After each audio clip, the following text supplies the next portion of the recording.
Greetings, amigops, and top teners everywhere. This is Mike from Top 10 with Kyle and Mike.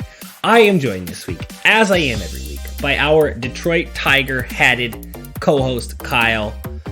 It is a Saturday. He looks very relaxed and happy.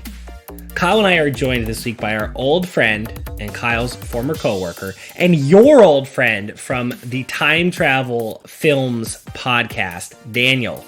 Daniel is here this week to talk to us about a particular topic. I don't know what it is, and I don't think Kyle knows what it is. Maybe Kyle does. We are going to discuss that topic. We are going to debate it vigorously, rank it, re-rank it, and then by the end of a hopefully compact episode, we will have a definitive top 10 list of that thing. So, Daniel, what are we talking about this week?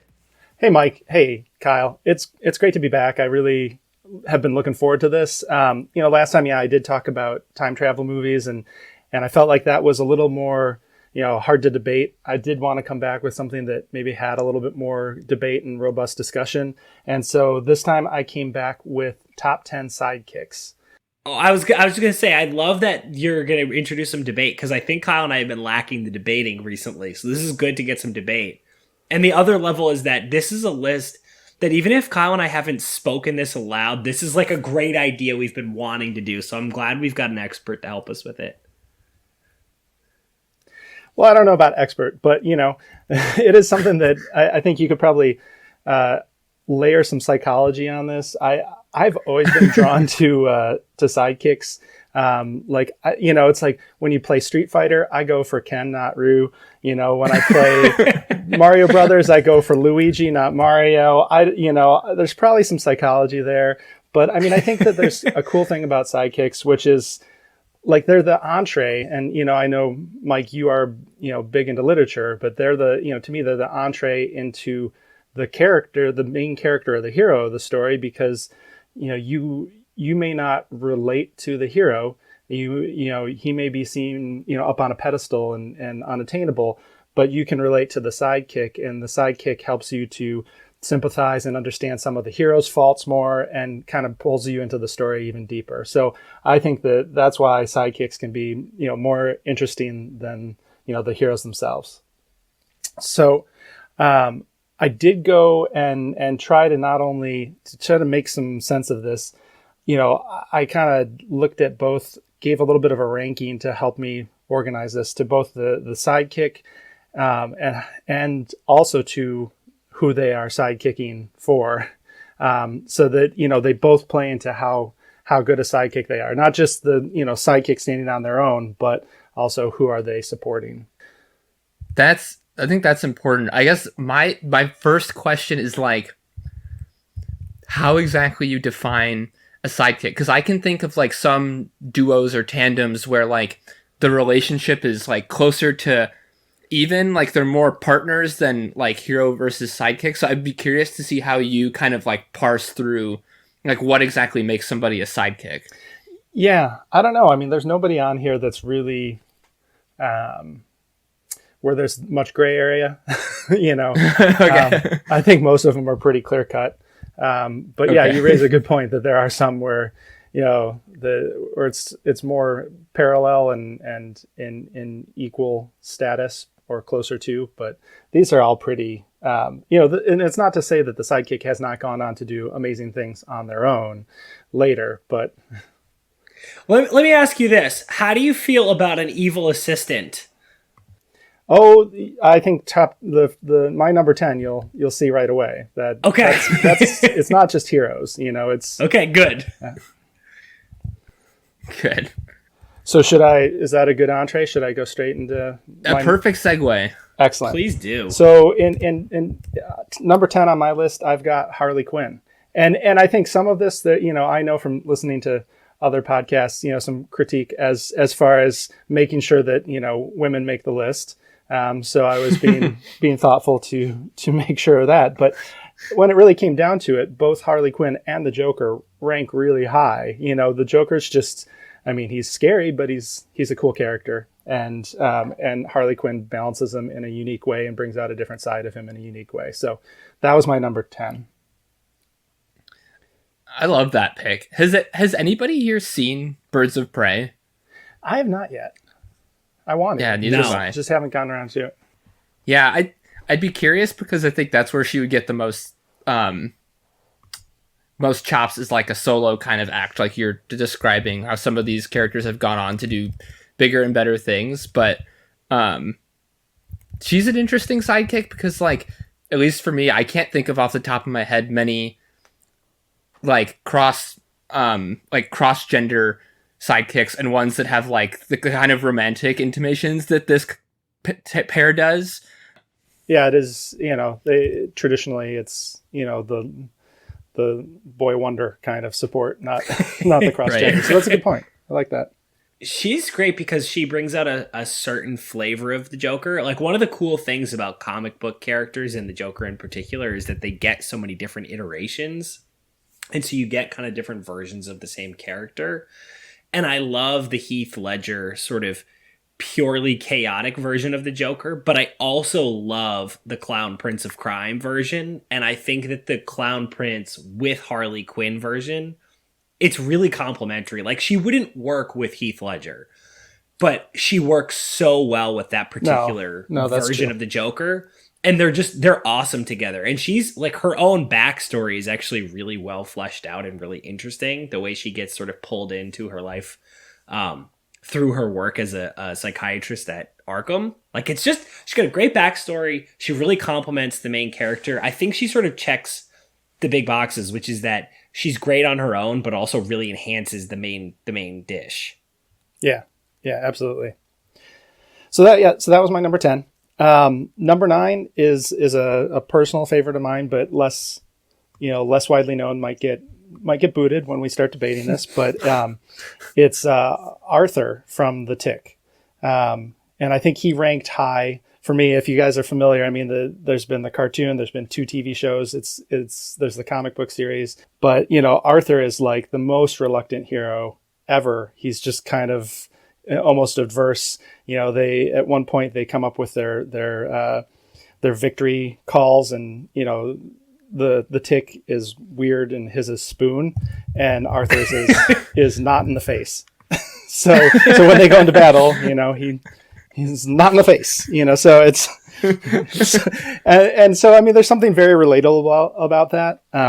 And so he definitely popped up onto the top of my list. I'll admit I've never consumed any Tick content ever, so I have no idea who you're talking about, but I wish I did. There was a really good Fox animated series, and it was when I was in college, which is dating me.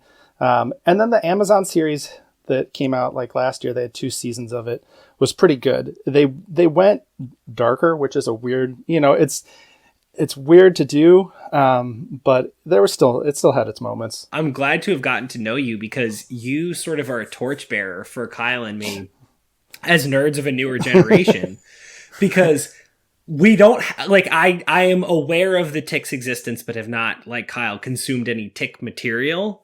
But your endorsement carries a lot of weight for me. So I will definitely be exploring, particularly if you warrant, you think one of the characters warrants inclusion on such a prestigious list. Yeah, it was ahead of its time in terms of making fun of superheroes, and now in this current day and age, I think it does pretty well. I'll add on to that and just say that it's fun because, like, obviously we have lots of people on this podcast that know more than we do about lots of things, but it's rare for us to interact with people that know more than we do about, like, movies and TV and, like, this particular realm of pop culture. So it's fun to get schooled by you in terms of both sidekicks and time travel, because all the things that I didn't know about time travel movies that I do know now, all the ones I've watched have been fucking incredible. So totally agreed. Cool. Well, so then that takes us to 8. For 8, I've gone with Andy Richter from the Conan O'Brien Show. That's a great pick. Andy Richter is criminally underrated. He is. Well, and the funny thing is, I did some research, I looked at, lists online, and Ed McMahon was up high on a lot of lists as far as best sidekicks. But I don't relate to Ed McMahon. That's, before my time. Right. And, and I was never like a big Johnny Carson fan, but I've always loved Conan O'Brien, and I loved Andy Richter. He's had some weird, like, short-lived TV shows every once in a while. He's funny funny as hell on his own right, and he's I think critical to Conan's success. So that's where I just felt like he ended up warranting some inclusion. Totally agreed. Isn't he in Arrested Development? Doesn't he have like some weird storyline on a popular TV show where there's like a twin of Andy Richter involved? I don't know. I haven't seen that one. There might be. Kyle, I'm not making this up, am I? It doesn't sound like Arrested Development, but I never finished that show the last season, so it's possible. All right, I'll do a little bit of research here. There's internet research. No, yes, it is. Okay, I didn't make this up. It is Arrested Development. It is revealed that Andy is a member of identical quintuplets that all have different personalities. A reference to Andy Richter's real-life short-lived sitcom Quintuplets. There you go. Interesting. Okay. So, just adding to the myth of Andy Richter. Fair enough. I love how they do the camera work on that show where like usually it's a separate camera. I think that's just on him, and they just kind of like pan to him very quickly, and he kind of like leans over and talks into the mic. It's a very well orchestrated bit that thankfully is recurring.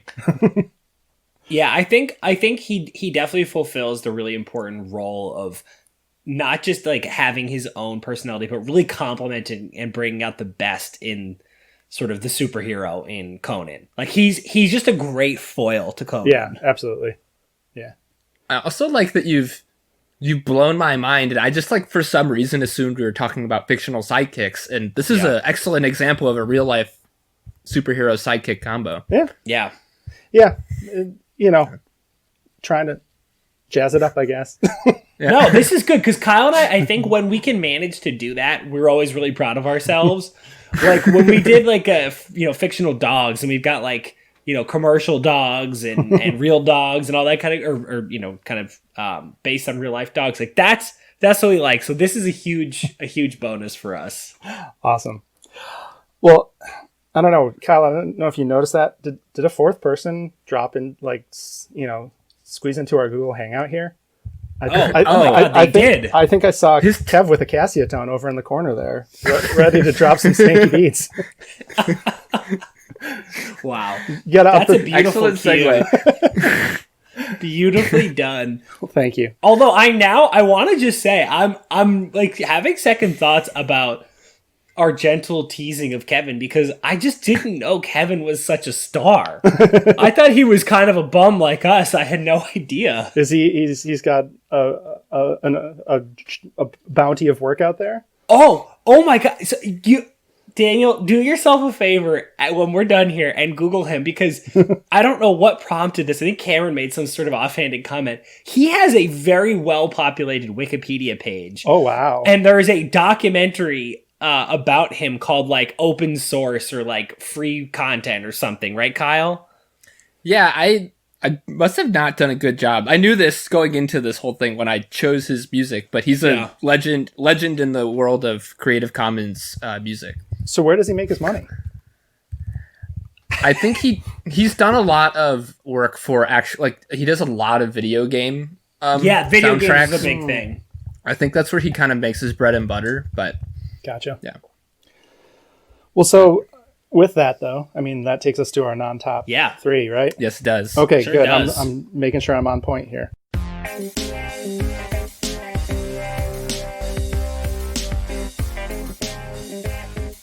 So I kind of thought of this first as like, well, you could have really shitty sidekicks or really annoying sidekicks, and just, Jar Jar Binks and the world of, cloying Disney sidekicks. But I decided to go on a different route and go with sidekicks that betray, Oh! So betrayals here. So I like that. So the three... A2, Daniel? Yes, exactly. And that's one I skipped over, so that might, Yeah, Brutus. but the three that I brought, first you got Lando Calrissian. I mean, he ends up redeeming himself, but it's quite a betrayal to Han Solo. A really maybe an overlooked gigantic betrayal, because had things turned out somewhat differently, history is not smiling so kindly upon Lando. No, not at all. I mean, he was squeezed by the Empire. That's kind of tough. You don't want to lose everything you you earned or stole. but yeah, that's a tough position to be in. But still, it's pretty crappy. So second, I've got Peter Pettigrew, and I know you guys are with me on that one. Fucking Wormtail. They should know. The guy was named Wormtail. That is a really good point. and then my rounding out the three, I went to the master Shakespeare, and I went with Iago from Othello. Yeah. Dick. Those are great picks. Total. Yeah. I don't know if anybody else has made that claim, but yeah, Iago is a total dick. I think Kyle was the first person to put it so succinctly. Have you guys ever seen the modern high school remake of Othello? Who was in that? Is it Mekhi Phifer? Yeah, I think so. And Julia Stiles? Yeah. Yes, it is. It's Mekhi Phifer, Julia Stiles, and Josh Hartnett. And wait a second, this can't be real. Hold on. It was directed by Tim Blake Nelson. Wow. What? How about that? Holy crap. In between having small roles in Coen Brothers movies, Yeah. That's wild. This is fascinating. Hold on, let me make sure I get the timing right here. So this is right before he stars as Dr. Mr. Pendanski. Pendanski. Yeah. Wow. I might have to go back to see that. I kind of want to go back just to see if somebody calls him a dick. Because I think if it happens, Josh Hartnett was Iago. Yeah, I believe so. I can see him making him look real shady and. Yeah, he needed more dickish roles back in the day. I feel like he got they tried to make him into a heartthrob. He'd have been better as a villain. He was really good. Did you what was the shoot, now it's dropping out of my head, but the Showtime series with all the different gothic characters related to Dracula and Frankenstein. Why can't I think of what that was? Oh, I don't know. There was a Showtime series that was trying to compete with, with Game of Thrones and try to get them on the map. Penny Dreadful? Yes, Penny Dreadful. So he's really good in that. He is he ends up being one of the main stars of that. And he's kind of like this Buffalo Bill, goes around doing, he's like an old cowboy, a cowboy, and does shooting. I thought you meant Buffalo Bill, no, Silence of the Lambs. Yeah. No, true Buffalo Bill Cody. Gotcha. Okay. He had a horseback riding and gun shooting show, and but then you start to get that he's got more of a background, and it's revealed. And if you ever watch it, it's only 3 seasons. It's actually pretty good. Anyway, neither here nor there. Now I got to get back to... Okay, so that takes us to number 7, right? Yes, sir. Yeah. This one kind of shot... Wait, I'm sorry. Can I just throw one more on that list real quick? Yeah, I want to sure. put Judas up there. Yeah. Let's just put Judas Iscariot. Yeah, there you go. That one's for you, Dylan. You're welcome. Tough look for my guy, Judas Iscariot. Yeah, tough one. I'm going to go deep again for just a second, but have you ever seen Passion of the Christ, the Martin Scorsese? Yeah. So isn't Judas played by Harvey Keitel? Yes. Yeah. Last Temptation of Christ, right? Oh, Last Temptation. Yeah. Passion of the Christ was the Mel Gibson one. Yeah, yes. Last Temptation of Christ. Just the idea of casting Harvey Keitel as Judas. I gotta be honest, the idea of casting Harvey Keitel as anything is always a little bit of a leap. Yeah. Okay. Anyway, so into number 7. Number 7, this kind of popped up pretty last minute as I was kind of going through and seeing if I missed anybody. But it's Ned Leeds from the new Spider-Man movies, Homecoming and Far From Home. Oh, yes. I have a person on my side list here that I'm thinking about that fills a similar role to Ned. Yeah. And there's a lot of overlap between Sidekicks and our guys in the chair thing that Ned coins in Spider-Man. Exactly. But he's so likable, he's so friendly, he's so all in to just be, that loyal best friend who wants nothing but his hero friend to succeed. And and Tom Holland as Spider-Man is so likable too. So the two of them and the chemistry they have is just, it makes it a good series. And it's just, I've never thought of, like, when I go back, you never think of Spider-Man as having a sidekick. You think of Batman and Jimmy Olsen for Superman and whatever the case may be. But traditionally, Spider-Man hasn't. And then I'm like, wait, what am I thinking about? The last two movies have created the perfect sidekick for him.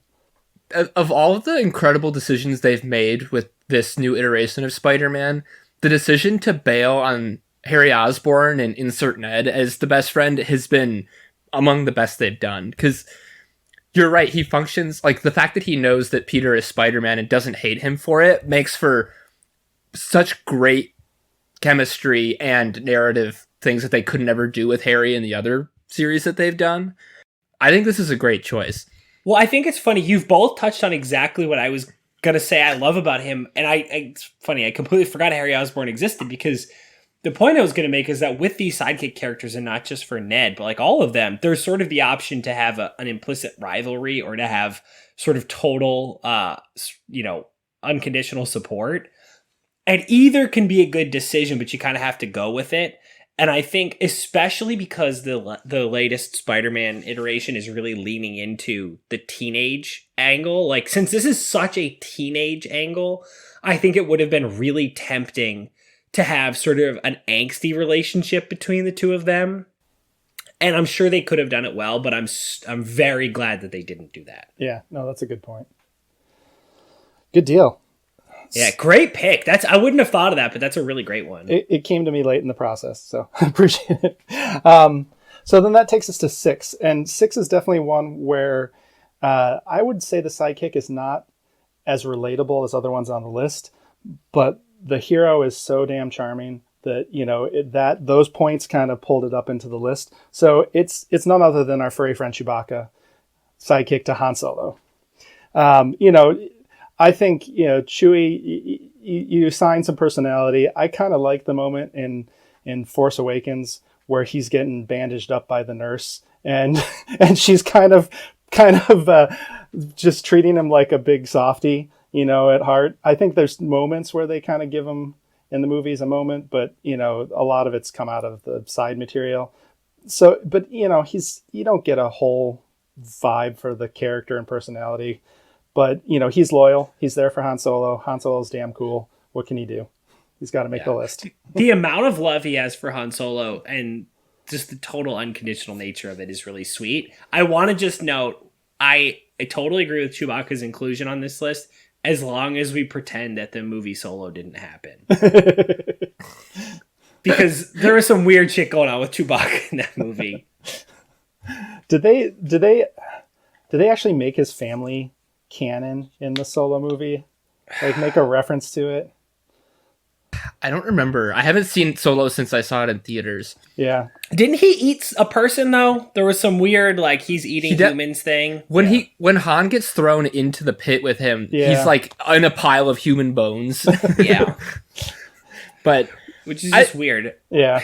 I will say, Chewbacca occupies a pretty niche space that I love in these kinds of movies, in that pretty much all of the characterization that's done of him is either non-verbal or verbal, but through somebody else. So it's like it's a trope that's been replicated with other pretty cool combinations that maybe we'll talk about later. But like, Legis and I have been starting to watch Star Wars with some success, and what's so fun about Chewbacca is that, like, you have to get what he's saying through Han, where he'll say, like, no, not that, this, and like, what are you talking about? That's a terrible idea. And like, at the time, I think that was relatively fresh. But that's one thing I really like about Chewbacca. And it's got to be hard to write for well, because, if you're just saying, how often in a conversation do you just repeat back to somebody what they exactly said? But I think it's easy to fall into that trap when you're writing for a character like that. I think an interesting thing, though, is the movies, the best of them especially, does do such a nice job writing for, probably, I guess Han is probably more accurately. Right. Like, they do such a nice job that you can actually, once you kind of get to know Chewbacca, it actually does feel like you know what he's trying to say. Yeah. Part of that is because you've seen the movie 10 times, but it also sort of feels like they do a nice job of setting up the situation so you can kind of put yourself in Han's shoes and be like, oh, I know what he's saying. For sure. So then that takes us to number 5. I don't know if this is something you guys ever got into, but I've got Willow from Buffy the Vampire Slayer. So early Joss Whedon work before he went on to all his Avengers fame. But, Buffy, obviously Vampire Slayer, Willow becomes a witch over the series and ends up complimenting her in a lot of ways. But she's, again, part of the kind of the loyal set of friends that, are there for support and comic relief and backing them up. So she made the list for me. I would like your official recommendation. Is Buffy the Vampire Slayer something worth going back for? Because all the people in my life that like Buffy, I respect their opinions. I just have never taken the time to do it. But obviously people really love it. Yeah, I mean, it was a series that I got into, and my wife and I started watching, and it was already probably 4 seasons in, and we went back and got caught up. And I just have nothing but respect for Joss Whedon, and I think he's one of those writers out there who I've heard him say is like, you got to give the audience what they need, not necessarily what they want. And so he does a good job of, it's not just plot twists to be twisty. It's not just killing off a character to have the shock value of it. It fits so well into the story, and you've gotten attached to characters, and they do such a good job of it. And so when something bad happens and it has repercussions and meaning, it's good in that way. We liked it a lot, and have stuck with Firefly and other Joss Whedon shows. But I'd recommend it. There's a lot of it, so that's the tough thing. I don't know if you've got that much time on your hands. Well, now is the time. I do now. Yeah. But sorry, I can't contribute in any other meeting. No, that's fair. That's fair. We can keep moving. This is another good example of some pop culture that Kyle and I need to consume. Yeah. And we're glad to hear your positive feelings. No, appreciate it. And we can keep moving so that we have more time for debate too. So that's not a bad thing. Okay. Because I'll be interested to see what you guys add. So number 4, I've got Hermione Granger. Again, there was, between Hermione and Ron, you got to make a pick. Trying to balance out the list a bit. And, to me, as an entree, I feel like I'm maybe a little bit more of a Hermione than a Ron anyway. A little nerdier, I guess. But, she's, obviously, as fans of the books, you guys know, it's like Harry could never do what he needed to do without having his support team. And they're that entree into the whole discussion.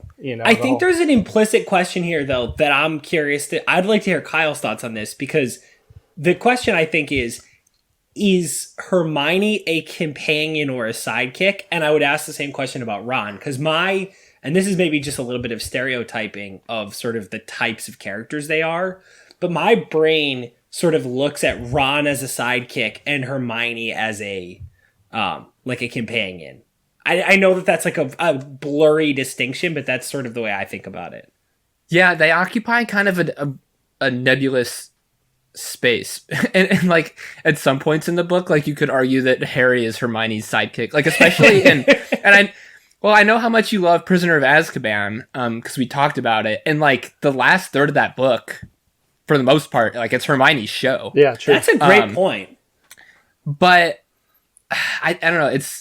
It's blurry. And I think a lot of people would contest because I think the term sidekick has an implication of inferiority to it, and I don't think it necessarily has to.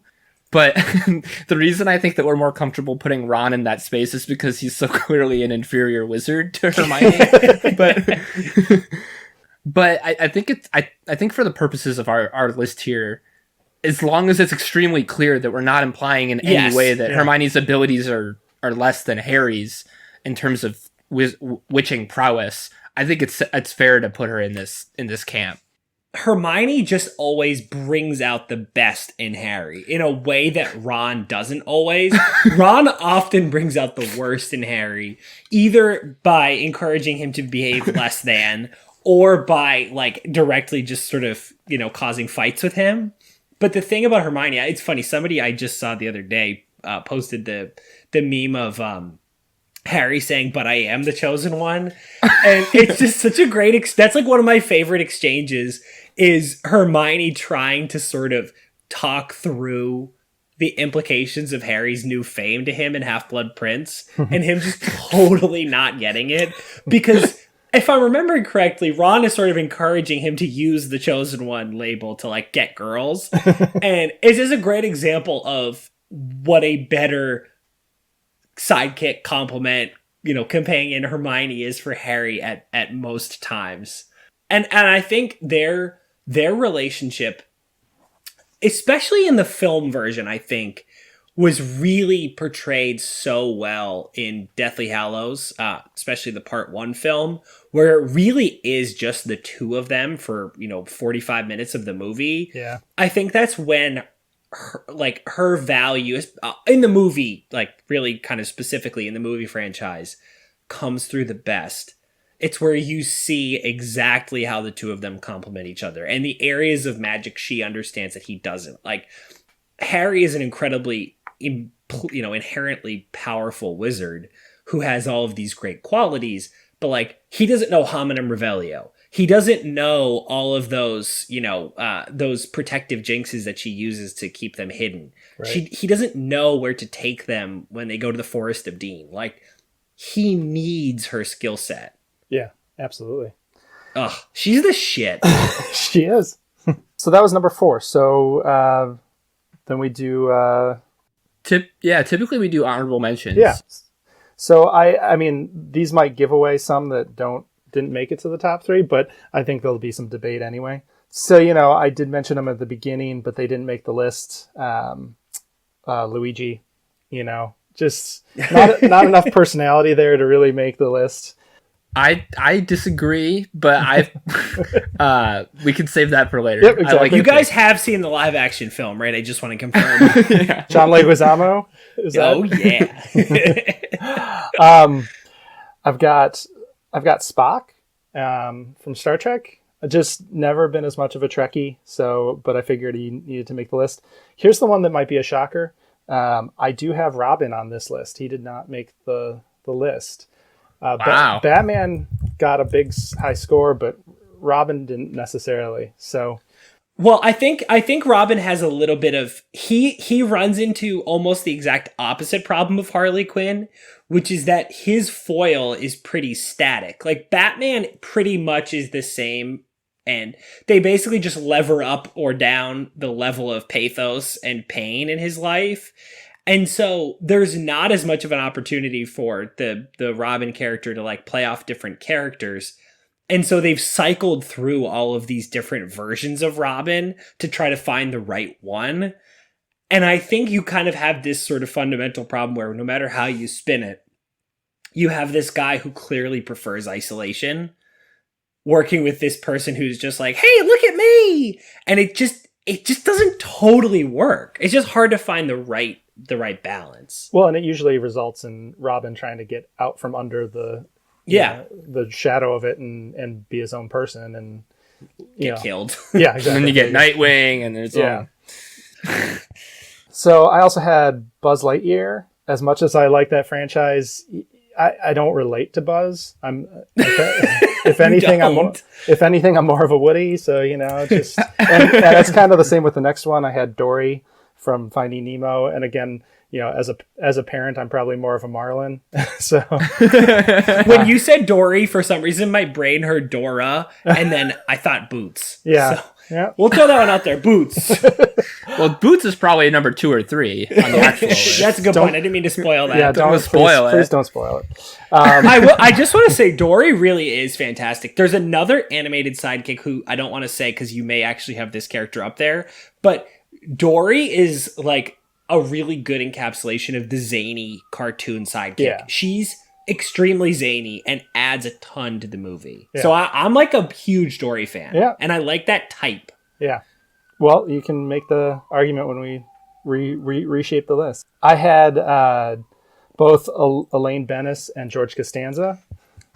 This was a question, like, it's really hard to say whether Jerry has a sidekick and if he does, who it is, because as the show progresses, their roles kind of all shift and they sort of have different subgroupings that interact a lot. Like early on, it's Jerry and George. I think they probably envisioned the show as the Jerry and George show. Yeah.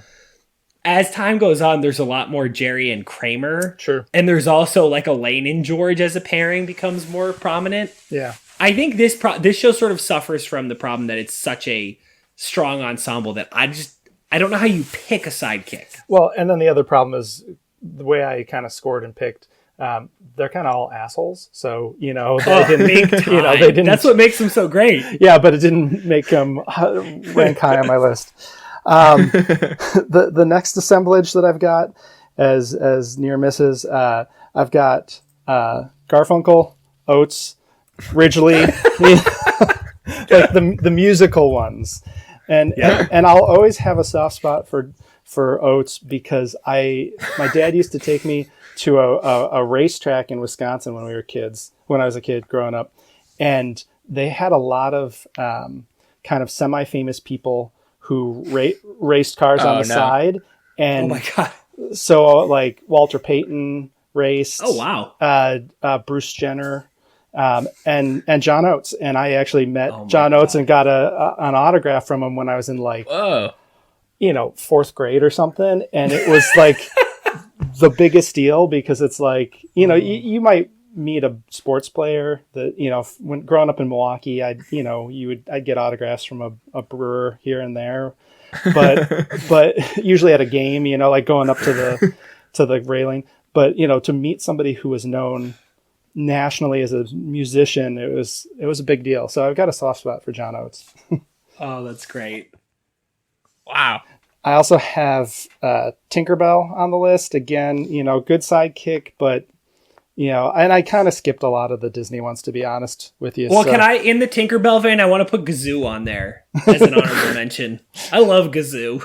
Well, I do have Barney Rubble on the list too. And nice. And in kind of I comboed Barney Rubble and Ralph Cramden. Yeah, they're the same. They're the same. Knowing your literature background, Mike, I had to have Sancho Panza on the list somewhere. I will say I actually have not read Don Quixote, but that's been on. Kyle and I talk a lot about book length, and that one is just brutally intimidating. I tried to get it on Libby or one of those audio apps because I'm like, I really want to listen to it. I've heard from people I trust that it's one of those readable books. It's like actually really good. Yeah. And I ordered it in Spanish. Oh, so, wow. I didn't. No, that was an accident. No. This was not like me listening and being like, oh, bueno. No, I ordered it and then gave it back because I accidentally got in Spanish. And then the final on this list that I just added, I kind of knew you guys were SpongeBob people from listening to previous shows, so I'd have Patrick, but he didn't make my list, but I can see where he may have some fights for inclusion. Kyle, for the sake of staying brothers-in-law with Ian, might have to fight for that one. Yeah, if I don't fight for Patrick, Ian's gonna stop playing Fortnite with me for sure. I mean, Patrick is very likable. I definitely root for him. Okay, so should I get to my final three? Please. Yeah. Okay. These are all really tight in there and hard to kind of hash out who belongs where, but number 3, I've got Dr. Watson. Yeah. Just classic in terms of sidekick, in terms of you can't relate to the hero. He's kind of on operating on a whole nother level, whereas Dr. Watson you can relate to, and then through him you realize that, all of Sherlock Holmes's faults. Well, I would argue that, so we've kind of talked about like within the stories themselves for the most part, which I think is a good way to address this list. But I do just want to say, like, from a metatextual point of view, You like that? Ooh. Go back to my English day. Yeah, I said it. Oh. I said it. Ding, ding, ding. No, but from a cultural point of view, this is like an incredibly important character, like wildly important character, because I think it was a really good archetype for a lot of characters to come. That you make this character who's totally unrelatable and remote, and you're like, okay, I really want to examine this character, but what the hell is my way in? Right. And Dr. Watson is such a perfect way into Sherlock Holmes. And Dr. Watson has been replicated time and time and time again in film, television, books, really successfully. Like, Yeah. Dr. Watson is a great device. It's used because it really works. And Absolutely. it allows you to look at characters who otherwise just kind of wouldn't work. Right. And it was tough not to put that almost at number one for that reason, because he really is. But in my list, he got beat. We'll see where he comes out at the end of the day. I think I want to linger on Dr. Watson for one more second, because I think Dr. Watson benefits from the various iterations, because depending on who you ask and what their like first interaction with Sherlock Holmes is, you're going to get kind of different views. So people who watch like the Basil Rathbone version from the 40s think he's like a bumbling oaf. And then you have the people who read the books. He's not an idiot. He's like not even sort of an idiot in the books. He's clearly not on Sherlock's level. Right. But he's an extremely capable doctor and veteran of the Afghan War. And I think the recent Sherlock adaptation on BBC is a really good encapsulation of sort of that original spirit of Watson. Yeah. But I do think either version actually works pretty well. Like, I think the bumbling stupid Watson is actually pretty fun too. I do like the newer version, the BBC series. He was, that characterization was pretty awesome to me. So that takes us to number two. Number two, I have Cameron Fry, sidekick to Ferris Bueller. Yes! I hadn't even thought of this. Great pick. It actually kind of surprised me when I put the scores together that it came up this high. But then I thought about it, and it's like, I love Cameron. I relate to Cameron, you know. Yeah. But then Ferris, he's cool. He's awesome too. So it's kind of, they both got. He's a righteous dude. He is a righteous dude. So they all love him. Yeah. Kyle, who specifically loves him? The dicks, the sluts, motorheads, jocks, all of them. This movie just doesn't work without Cameron. Like without Cameron, Ferris is kind of a punk. Like, everyone likes him, and he like knows how to make people like him, and he knows everybody, and he likes to have fun, and he's a rapscallion. But through the lens of Cameron, we see that he actually really cares about his friend and has some thoughtful kind of, he's a thoughtful kid, and he thinks about his future as it relates to Cameron. I think this is kind of like him and Watson both. Obviously, it makes sense that they're so high on the list because they're such necessary lenses into your primary character. Yeah. But also just from an entertainment standpoint, like, the movie doesn't work without Cameron because he's hilarious. Yeah. And Kyle, you're so right. This hadn't really crossed my mind, but like, if not for Cameron, Ferris is just doing what he said. Like, how could I be expected to go to school on a day like this? But I think it's very believable that he's doing this at least 50% for Cameron. Right. And I think that's incredibly important, because you're like, it really humanizes Ferris, not just as a kid who wants to skip school, but as somebody who's genuinely concerned for his depressed friend. Well, Cameron's really the only one with any kind of character arc in growth. Yeah. Right. You would argue that Ferris doesn't end the day any different than he started the day. But Cameron grows and learns something. So without him, you miss all that. Yeah, Cameron is minutes after the conclusion of this movie going to have a life-altering confrontation with his old man. Yeah. Oh, yeah. You cannot say the same for Ferris. I guess the only other person with any kind of growth in this movie is Jeannie. Yeah. Because of a religious experience with Charlie Sheen. But Kyle, did you listen to the recent rewatchables of Ferris Bueller? I haven't gotten to it yet. I'm saving it for a time when I can really sit down with it. So Daniel, I don't know if you've ever listened to this podcast, but they watch old movies and they just kind of talk about, or not necessarily old, but movies that they consider rewatchable. Yeah. And they talk through a number of categories, and they just did Ferris Bueller. So I listened to it probably 3 weeks ago, and it's funny that you bring up Cameron, because they basically, most of this episode was based on the importance of Cameron. Like, that was kind of the big takeaway, was how much that movie needs Cameron. And it had really never crossed my mind. That's interesting. And Kyle's point about like the likability of Ferris is, even for that whole podcast, a new point and a really good one. I'll have to look that up. That sounds cool. Really good. So that brings us to number 1. And to me, I kept coming back to this: Samwise Gamgee, sidekick to Frodo Baggins. And, at the end of the day, Frodo's not that unrelatable. I mean, because he is also forced into this situation. He's not like somebody who's out there and amazing and great, and he feels like he's up on a pedestal and you can't reach him. So you don't need that entree as much, but the idea of, he didn't choose the burden, it got forced upon him. And at the end of the books, Samwise takes on the burden, and he makes that choice. And so, and it wouldn't work without him at the end of the day. Like, so to me, I couldn't see anybody other than him for number 1. I think this is an ironclad choice.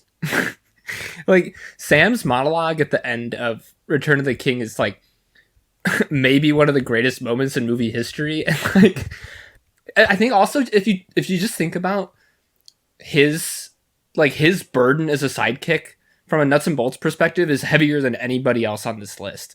Yeah. Like he literally has to carry Frodo's ass up Mount Doom, because he can't just carry the damn ring. Nope.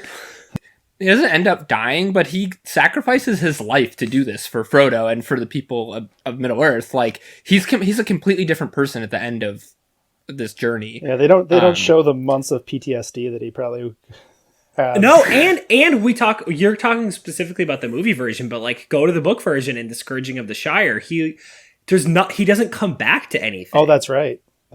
Yeah. Like, his arc, he like goes through so much shit. Like, he has to stay with Frodo even when Frodo's being a total dick.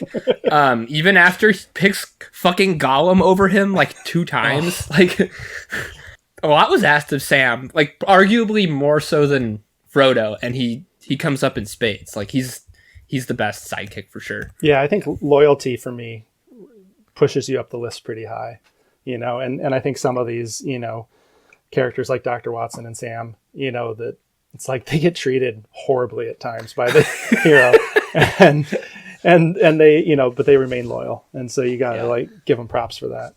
That's what the kids these days call you, the ride or die. Sam is your ride or die sidekick. So where do we go, gents? Mike, where are you going to beat up my list? Because I want you to. Mike, who do you think warrants inclusion? I'm gonna rattle these off, but I'll mention who I think like should really be considered. So I'll start with ones that shouldn't really be considered. So Twister from Rocket Power is a terrific sidekick. He's terrific on a lot of levels, but he's especially great because he is the cameraman. Like, it's true. There's a couple episodes where he gets a little bit jealous and wants to be the star of the show, but he's pretty selfless in letting Otto, who's kind of an asshole, always be the star of the show. So Twister is a great sidekick. I think Mini-Me probably can't be on this list because he's too ridiculous, but Mini-Me is absolutely fantastic. Another one that can't be on this list, but I want to stand in as as sort of a proxy for all of the great Bond villain sidekicks is Oddjob. Like, there's a whole subgenre of villain that's the henchman. Like, right. Oddjob is such a great henchman, and a henchman I think is subtly different than a sidekick, maybe, but it's actually a really important trope that comes up a lot, and while it's ridiculous at times, it's fun. So Oddjob is a big one. Similarly, sort of the evil assistant is Igor, so Dr. Frankenstein's assistant, who importantly is not canonical, but is from, I think, the Bride of Frankenstein or something, but like another sort of cultural touchstone. Couple ones that I think, What hump? Yeah, I know, what hump that might be worth kind of really thinking about would be Dwight Schrute from The Office. I think he falls into a true, like, he's a pretty true sidekick, particularly in seasons like 1 to 4. So assistant to the regional manager, Dwight Schrute. I think Donkey, it was the character I was referencing when I mentioned Dory. Donkey is a fantastic sidekick and really kind of makes that movie. Depending on how you look at it, either Scooby or Shaggy. I'm not really sure which is the sidekick, but one of those two. And then 2 sort of actual live action film ones that I love. Cliff Booth. I think Cliff Booth might seriously be considered. So the Brad Pitt character from Once Upon a Time in Hollywood, I might seriously stump for that. And then Walter Sobchak from The Big Lebowski. That is a good one. So I think as I look at that, I would be pretty. I think Scooby or Shaggy probably don't quite fit because they're more of like compadres. But I think that Walter, Cliff, Donkey, and Dwight should be, kind of floating around that list and at least considered. Fair enough. Those are great picks. Yeah. What do you think, Kyle? In the realm of superhero sidekicks, Cap and Bucky. In the comics, Bucky is more of like a boy wonder type sidekick than he is in the movies. And I'm just partial. Where to he's Cap. completely useless and still don't understand all the fanfare. Like when he shows up on screen and all of the ladies go, "Yay!" I don't get it. I mean, Sebastian Stan's a babe, but sure, but Bucky's kind of dumb. yeah. Ant-Man / the Wasp. Yeah. You I just think like Evangeline Lilly. I sure do. Rocket and Groot. I think Groot basically is just like a modern version of Chewbacca, but one that I really like. I have, in that same vein, I have 3PO and R2. Ooh. Because they're like, you could argue that 3PO is kind of R2's sidekick. Like R2 I would argue that. Yes. Which is interesting because like 3PO is the one voicing R2. I don't know. They're vague. I'm like, I can't tell if I'm serious about them or not. I might be serious about that. I really like that. In the guy in the chair vein, I have Ethan Hunt and Luther from Mission Impossible. I just really like Big Brains. Luther. Let's see. Bugs and Daffy. I think they're kind of, I don't know. They're not quite. Like Bugs has like kind of his own thing, and Daffy like has his own thing too. And they're kind of rivals in sometimes. Yeah, so. That's true. Bugs is tough because he's just such a dominant personality. Yeah. From the Lord of the Rings, this is a very pro Faramir podcast, but Faramir and Boromir don't spend enough on time together to actually be considered like a sidekick combo. Yeah. From the Nickelodeon archives, Ned and Cookie from Ned's Declassified. Oh, great call. Obviously, Clef the Boy Chin Wonder, sidekicking to the Crimson Chin. Oh, I forgot Cookie. From video games, this is interesting because it's like sidekick but also mentor kind of relationship is Sully and Drake. Ooh. Not enough people play Uncharted to be serious, but that's a good one. Also Fox and Falco, or you could say Slippy from Star Fox. I would this is a very anti-Slippy pod, and I like it to rate, so.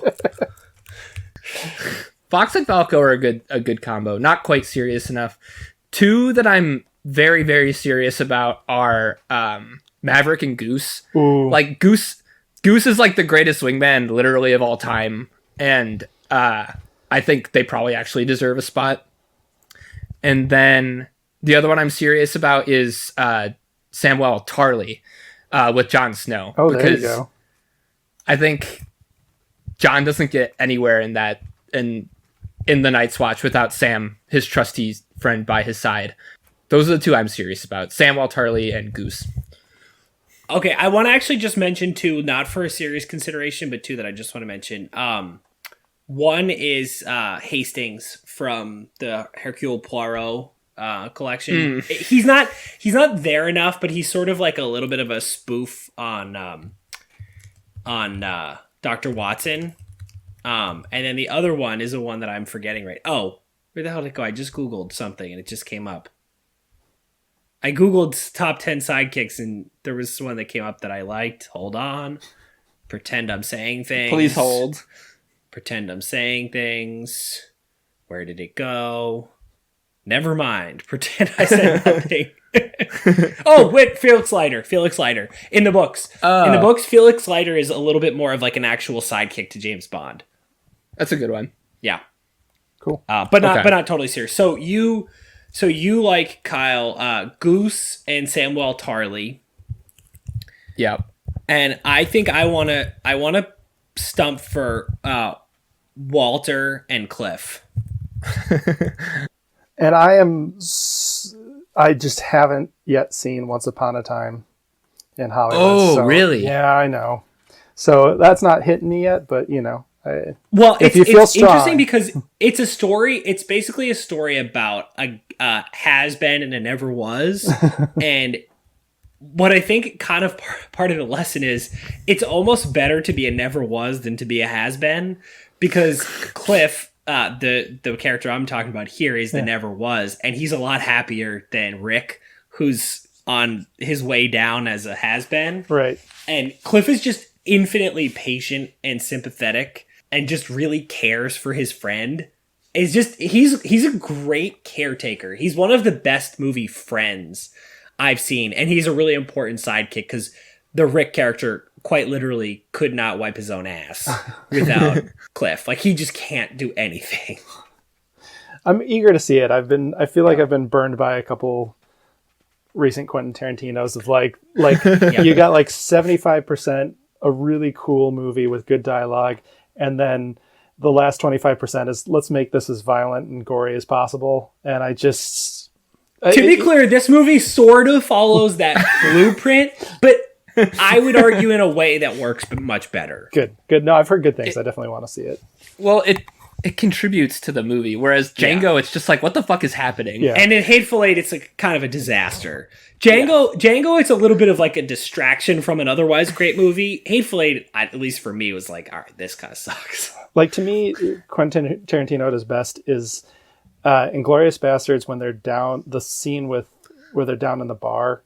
It's one of the best movie scenes, like sequences I've ever seen. It's so well written and so tightly put together. Like, I can just watch that scene and be happy, But yeah, you feel like when you watch some of his 3-hour epics these days, he's like chasing that and then he loses it somewhere along the line. So anyhow, part of the problem here is I just like don't know where I'm comfortable trimming your list. I think Arthur is kind of low hanging fruit just because I haven't seen it, but it's hard to remove something that I don't know anything about. No, and it's fine. I'm fine. Like, I was looking over and I was seeing him as potentially being a soft target.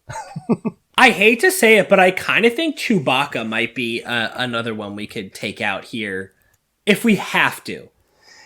He as I said, he got on the list to me because of the strength of Han Solo.